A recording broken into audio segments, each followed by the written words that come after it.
Good afternoon. It's 12:01, and it's Wednesday, March 20th, and this is the Athens Planning Commission meeting, and I'll call the meeting to order. Looking to my left and right, we have a quorum. We have 4 members present. One is absent, Chris Nisley, but we do have a quorum and can conduct business today. The first order of business, the first order of business is anyone who wishes to speak, I would ask that you raise your right hand and for me so that I can administer an oath. So I would ask that each of you attest to the fact that everything you will present today, to the best of your knowledge, is true and accurate. Okay. Okay, the next item of business is the approval of the minutes of March 6th, our last meeting. They were pretty extensive. I hope everybody had a chance to look at them. I will entertain any corrections or additions that anybody thinks needs to be added to them, if there are any. I do not hear anybody raising anything, so I'm seeking a motion to approve. I so move. Moved by the mayor, and a second? I'll second. A second by Mr. Stone. So all those in favor signify by saying aye. Aye. Aye. Opposed? One abstention. One abstention. Okay, correct. There is one abstention then. Austin, you were not present at the meeting, so. Okay. Today, we have no cases to discuss, but we do have a couple of communications. So the first communication is for our code officer to present information about suggested changes for ACC 21.03.02 and 21.03.07. And I think those things are in your packets today. So with that, I will turn it over to Mr. Riggs. Thank you, Mr. Chair. The Ohio Revised Code directs this board to approve subdivisions and lot splits, as well as in the city, as well as within a 3-mile radius outside of the city limits. That's what we're tasked to do. This board has allowed minor subdivisions to be approved at the staff level, so I don't have to we get lots and lots of minor lot splits that come into the city. Most of them are outside of the city limits, and we don't bring those to you unless there are some significant issues associated with them. One of the things that our code doesn't allow, that the Ohio Revised Code does, is our code does not allow subdivisions with access easement. Those become major subdivisions, even if you're just splitting a lot into 2 parcels. If you're creating an access easement, our code requires that to go to Planning Commission and to City Council. That's not required by Ohio Revised Code. And the other thing that we do a little bit different from what the Ohio Revised Code requires is that we look at any lot split, regardless of the size of the split. So if you had 150 acres and you divided that into 3 50-acre parcels, we still have to look at that as a subdivision. That's required by our city code, but is not required by the Ohio Revised Code. I'd like to save myself and the board a little bit of work by trying to match more of what the state law requires, which is allow, and this is what you have in your packet, which is to allow any subdivision where all the lots are greater than 5 acres, for that not to be considered a subdivision by our standards. And the state of Ohio allows us to do that if we want. It can be anywhere from 4 to 20 acres. It's our decision on which size that should be. My recommendation is that 5 acres in size shall not be considered a subdivision by this Planning Commission. And the second one is the creation of an access easement. So we get a lot of these in the county. We don't get too much of them in the city, but in the county, in the 3-mile radius, we get a lot of requests for lots with an access easement that either is required because the split landlocks one of the parcels, or because you can't physically get to that parcel without an access easement. We look at subdivisions outside of the city corp limit in order to protect ourselves in case we ever wanted to develop further. As the city expands, we could end up with some problems in the county if we don't have a chance to look at that. So it does help us to do that, but I think this is a little bit overreaching for us. I don't think it's as necessary as we have had done in the past. So what I would suggest here is that if you're creating an easement across one property, that we don't consider that a major subdivision. But if you have a public access easement that crosses multiple lots, then I think we should probably look at that as a major subdivision. In addition to that, while I was looking at this, I thought maybe I could also tackle another problem, and that's on the next couple of pages. As you know, the city has some issues with a housing shortage, and we'd like to look at ways where we can improve the ability to develop some of the properties that are existing within the city. And one of the ideas that myself and the planner had was to modify the minimum lot size. So we find that in two places in the code. That's in Title 21, and that's why we're talking about it here. It's also found in Title 23, and these two should fairly match each other. You see in Title 21, Table 1, you have in-county. This would be subdivisions that are outside of the city corporate limits. And then you have subdivisions that are within the city corporate limits. And we're only looking at the residential portion. I didn't want to tackle commercial or industrial lot splits and sizes. I think it's more important, especially if we're looking at trying to address our housing shortage, to look at the residential end of it. So you can look at Title 21, Table 2, and then Title 23, Table A is our schedule of bulk controls. And I've tried to match these, so we would go like for a residential lot. Right now it's 8,000 square feet with a minimum of 66 feet of width. A lot of our lots don't meet that right now.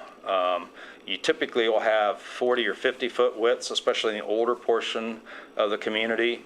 And so if we wanted to go back to a smaller lot size, our suggestion would be to look at some of these suggested changes to the schedule bulk controls for lot width, side yard setbacks, rear and front yard setbacks, and then also maximum lot coverage. Because if you're making the lots smaller, you probably need to adjust the lot coverage as well. Suggestions for you to take a look at, and let us know which direction you'd like to go. So let me ask one question that I think I know the answer to, but I'd just like you to. So basically, when you're requiring an easement or over one property, basically that property, the property the easement is attached to, or the property the easement provides access, it doesn't have street support. Is that correct? Does not have street access, yeah. So they basically have carved off a parcel on the back side of a lot. That's typically what happens, yeah. Okay.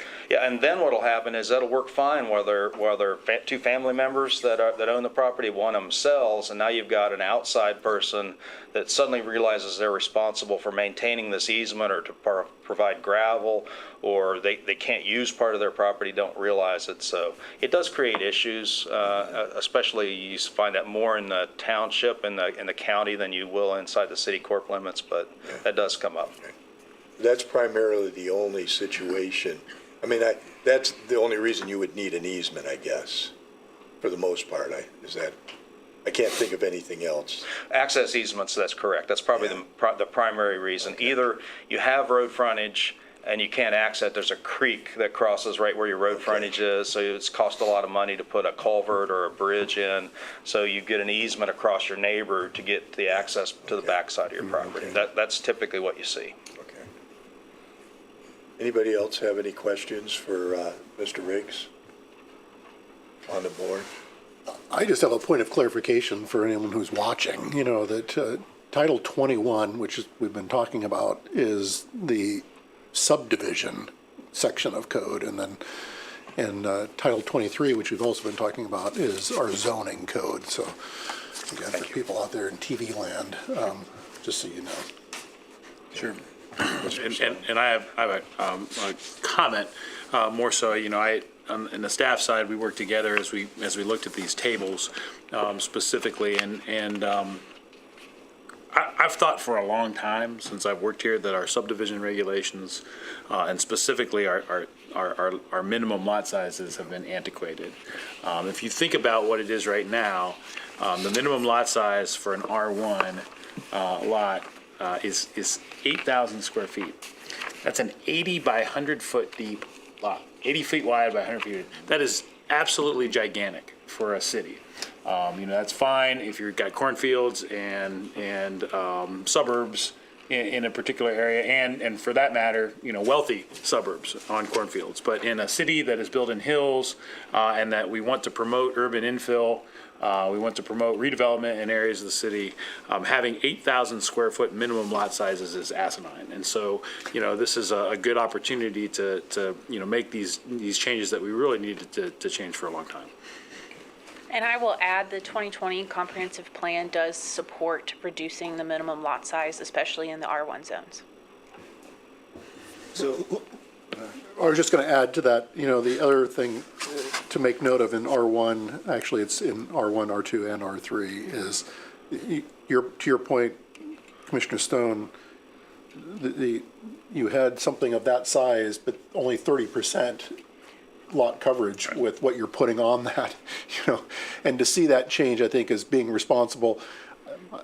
I personally would probably push it even further, but, you know, to go from 30% to 40%, you know, I think maybe this board should sit there and think, you know, is that still an issue or not?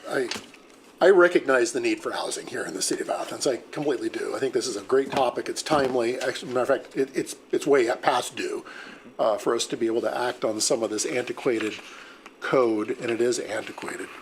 But I'm going to do a little homework and see what other municipalities are doing when it comes to lot coverage in the R zones themselves and see. Sir, to that point, we probably should do a little math on, you know, 4,500 square foot lot size, 40% of that is what, after you take away the setbacks in all the directions? We and did figure that. out- Okay, as far as what We double size, checked our recommendation. what size house, basically, that Yeah. you could build? You know, if we limit people to building a 600 square foot house, then maybe we shouldn't do that. So that's something that we need to consider. Right. so how do we have smaller lots in the city? They were grandfathered in before this, or we don't have any? In some cases, yes. They're grandfathered in before the subdivision was in effect. So the subdivision happened back in times, you know, past. In other cases, you know, council can take things in as a PUD, planned unit development, with lot sizes that are different than our base subdivision regulations. And like, for instance, at University Estates, some of the lots, you know, as a more recent one, some of the smaller lots are smaller than this, but that was brought in as a planned unit development, which had a different set of standards that they have to approach. So an additional benefit is it takes work off of city council, like you were just Yes. saying, yeah. And to us. Yeah. Well, yeah, no, but, cool. Any other comments? So we'll bring this forward as a case next meeting then, in 2 weeks. Everybody be ready for that? Okay, let's do that. Thank you.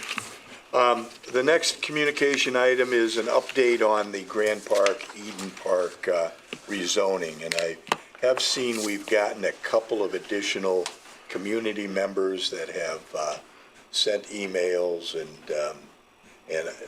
made comments. And I see we have one of our council members here as well, who was probably here watching this particular issue. So do you have anything, Mr. Riggs, to add at this point? Or the planner, yeah. Or the planner, yes.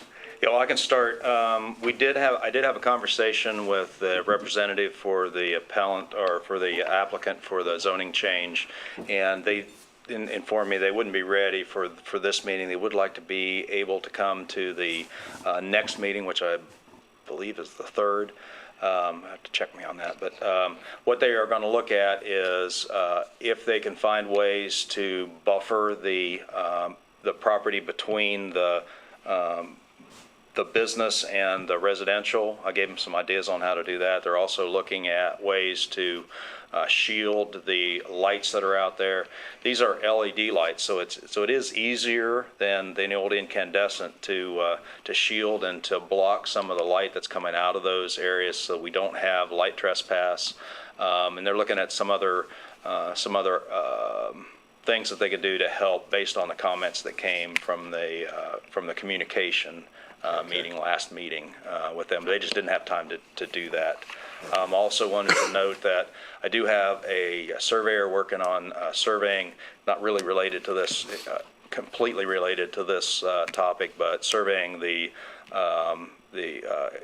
encroachments into the public right-of-way, and I'll try to get that as soon as I can. It's just not, that survey is not ready yet. Ms. Jennings, do you have anything to add? The only thing that I would add is the one email that we received this morning from the Far East Neighborhood Association. Within their letter, they call out the fact that an R3 zone allows for parking lots as a use, and it may be more appropriate for future redevelopment between those business uses up along East State Street and the residential uses back in the neighborhood. Just wanted to call that to your attention, and that email did come in this morning, so.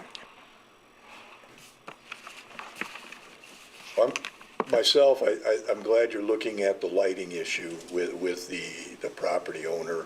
I having worked at the university, we were always balancing taller poles where you would distribute more light and have less capital outlay versus smaller poles that were closer to the ground but multiple, and so and I know these LED lights and are ideal for this kind of, but looking at how we can shield it. I also, in some of the correspondence, thought that a solid fence, and across the street there is a solid fence with that business.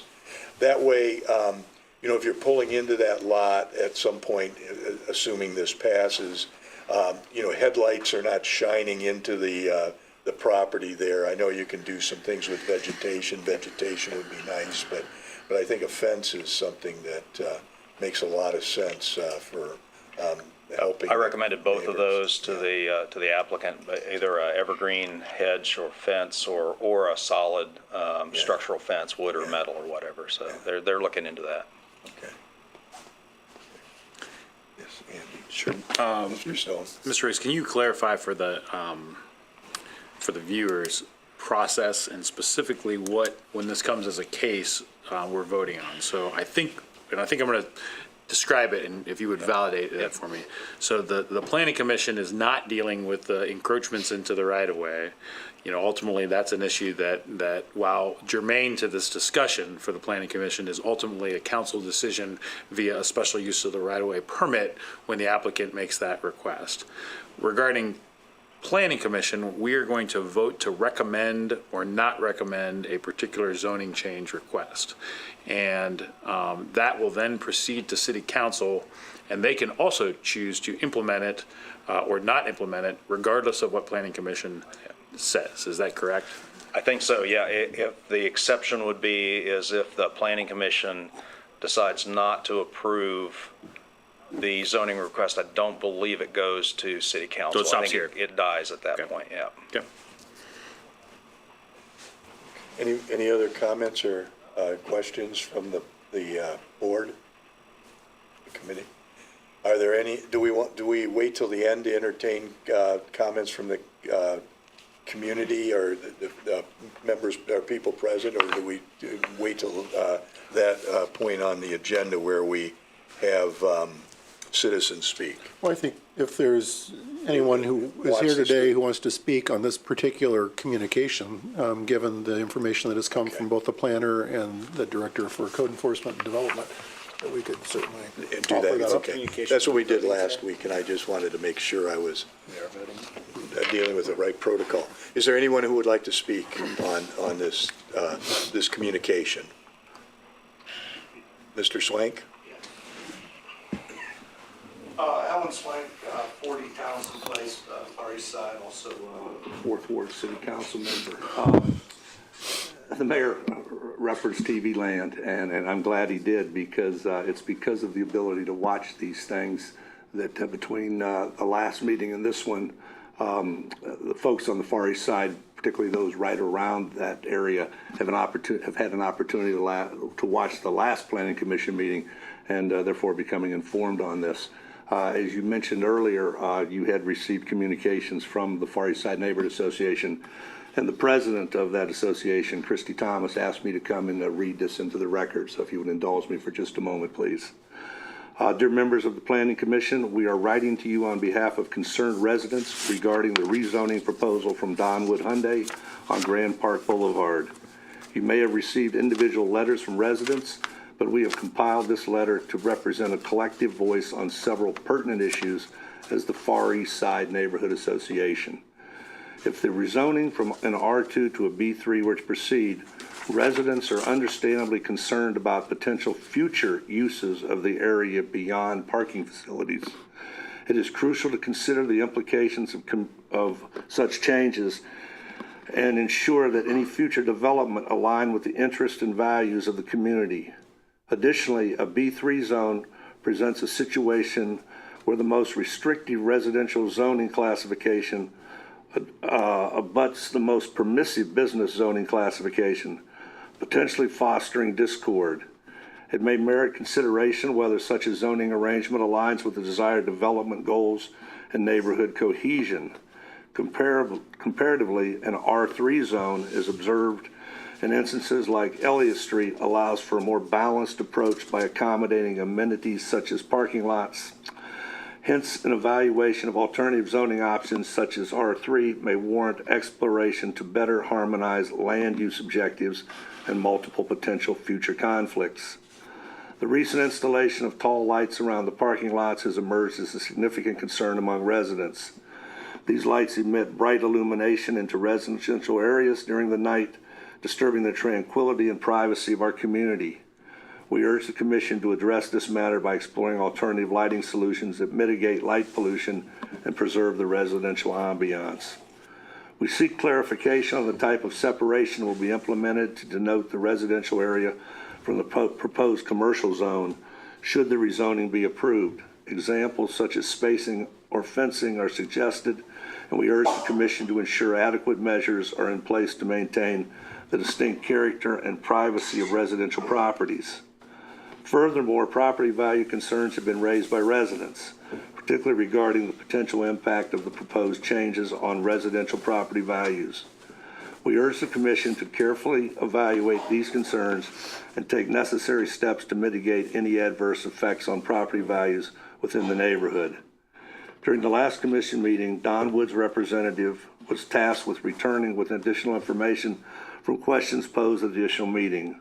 We are eagerly anticipating the presentation of this information and encourage a collaborative approach between the Commission, residents, and the neighboring business to ensure a mutually beneficial outcome for all stakeholders.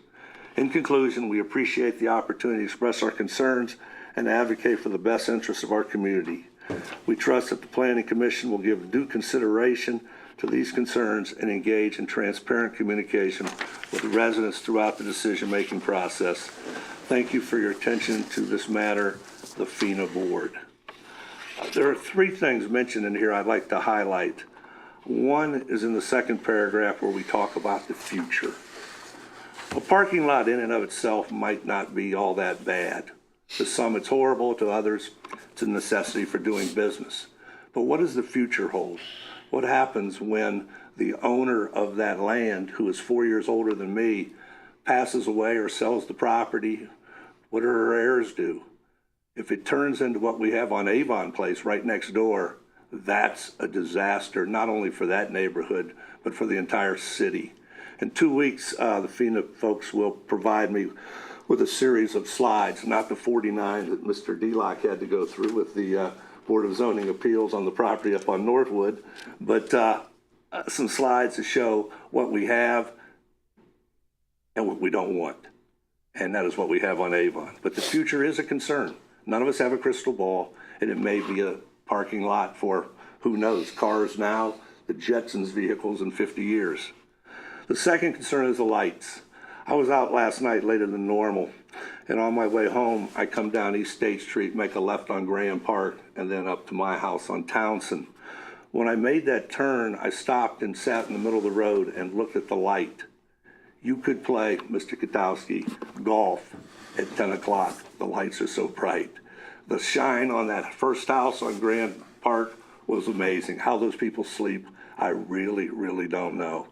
So the lights are definitely going to have to be addressed, either brought down, dimmed, or quite honestly, they got up without approval, so that's another concern for another day. And finally, the division. I was in Lithopolis this weekend, Mr. Mayor, for a club volleyball tournament. And on my way home, I happened to go by an area probably 75 yards long, which were tall green vegetation, probably 30 or 40 feet. Not only was it good for the environment, but boy, you want to talk about a barrier that separates one activity from another, that one was perfect. So on behalf of the FINA board and the residents of the Fourth Ward, I appreciate you considering this. Certainly want to promote all the business in town we can. As we found out Monday night with the city's budget, we need tax revenue and jobs for tax revenue, but we need to do that so that it's in harmony with the residents of that area and thinking about the future. Thank you very much. I have a question. Okay. Mr. Stone has a question. Sure, I do have one question for you, Mr. Swank. As a representative of the FEMA board in this particular setting, there was the suggestion in the letter to consider a different zoning other than B3, specifically R3. R3 is a multifamily zoning.